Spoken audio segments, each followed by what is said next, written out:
Okay, so at the end of the last video, oh, welcome back, by the way. I just jumped in there like I was in the middle of a train of thought. I kind of was.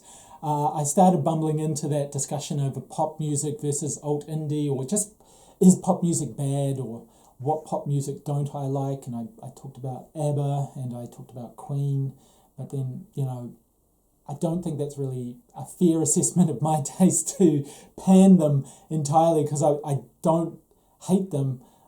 I maybe just am over them. Perhaps I've heard them so much. But those are just two bands. I want to really get into that whole pop versus alt indie, and why I don't really go in for popular music or top 40 music or whatever's out right now.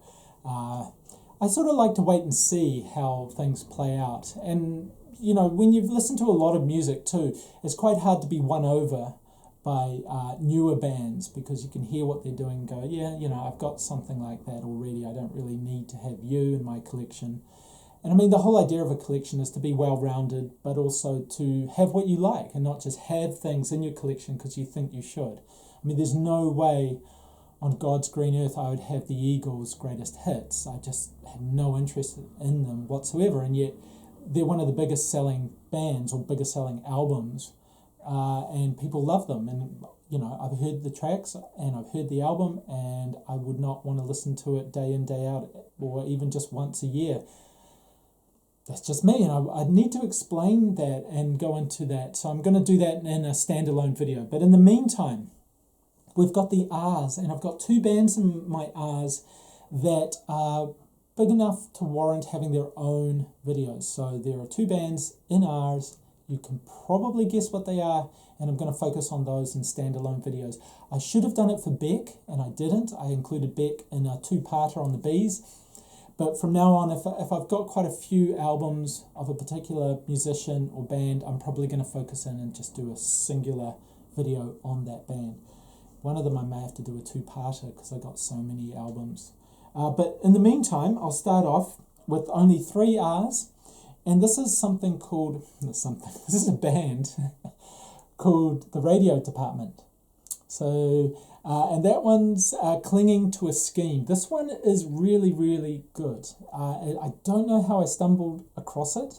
It's one of those bands that you may not have heard of. It certainly falls into alt indie because the sound is quite eclectic. It's quite interesting.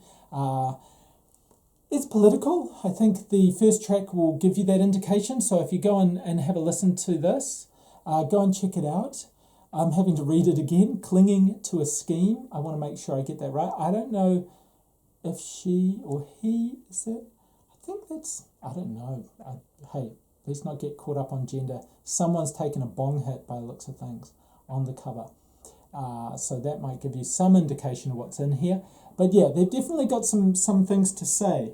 And then I like this one so much that I did buy another one. And this one, and what is it? This one's called Pet Grief, which is, an odd title. But look at these Scottish people with cigarettes. Has that little kid got a cigarette? He's hanging around. You don't do that these days. Yeah, smoking away. Maybe at a zoo or something. Pet Grief. It's got a handgun on the back for some reason. This one's not as good. It's pretty good. It's not bad. Sometimes when you really like something, you think, oh, I'm going to just check out another album. I think it was quite cheap, so I picked it up. So sometimes I'll do that. I'll take a chance and go, yeah, I liked their other album so much, I decided to try this one. And, it's good. It's solid, but just the other ones got a wow factor to it.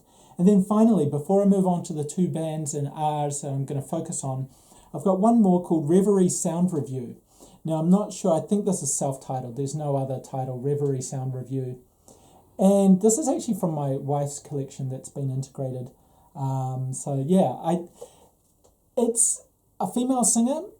It's lush and beautiful and upbeat. I thought, before I put it on, I thought, oh, maybe it's got a little bit of a Middle Eastern sort of feel to it, or East European, but it hasn't really. It's just good standard dream pop, I think. It's sort of, if you like Beach House, you would like them. They've got the same sort of sound going on. Not a crucial album to own, but Reverie Sound Revue.